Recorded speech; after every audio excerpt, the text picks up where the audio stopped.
سلام علیکم عزتمنو ګورپان ته د واده د پاره یو خلک تیار شولو او ګورپان واده ته غاړه کېښودله. عزتمنو د دې ویډیو نه مخکې زه تاسو ته دا یادګي نه وکړم چې زموږ په دې چینل کې نوي وئ حتما دسه زموږ همدا چینل دسه سبسکرایب کړئ، خوا کې وساده ټلې نشان ووایئ چې خره یوه نوي معلوماتي ویډیو تاسو ته په اسانۍ باندې در ورسیږي. عزتمنو د پاکستان مشهوره اداکاره ګورپان ویلي دي چې یعنې ما خو تر اوسه پورې واده نه دی کړی، څوک په داسې پیدا شي چې زما واده ته یعنې غاړه کېږدي، لکه زما ډېر غټ شرطونه دي، هغه شرطونه چې څوک پوره کړي نو زه به ورسره یعنې واده وکړم. او عزتمنو خپلو دوستانو ترېنه غوښتنه کړې وه چې تا ولې تر اوسه پورې واده نه دی کړی. نو ګورپان ورته په جواب کې ویلي چې تر اوسه پورې داسې خلک نه دی پیدا شوی چې زما شرطونو ته یې یعنې غاړه ایښې وي، ځکه چې زما ډېر غټ شرطونه دي او چې ما شرطونو ته غاړه کېږدي نو باید ما سره بیا د واده دپاره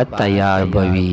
او عزتمنو د قطر شهزاده ګورپان سره د شرطونو دپاره تیار شوی دی او د واده دپاره یې ورته تیار هم کړی دی. عزتمنو د ګورپان چې څه شرطونو او د قطر شهزاده ورته غاړه ایښې ده. او د قطر شهزاده دغه خبره کړې چې زه دې سره په پاکستان کې زندګي نه کوم، کو د دې دغه شرطونو کو ښایي یو شرط وي زه ورته غاړه یعنې ږدم. عزتمنو چې دا کم شرطونه دي دا به تاسو ته موږ په بله ویډیو کې ووایو. زموږ نننۍ معلومات د دې ځای پورې دی. د نوي معلومات دپاره زموږ همدا چینل د سره سبسکرایب کړئ، خوا کې ورسره د ټلې نشان ووایئ چې ښایي یوه نوي معلوماتي ویډیو تاسو ته په اسانۍ باندې در ورسیږي.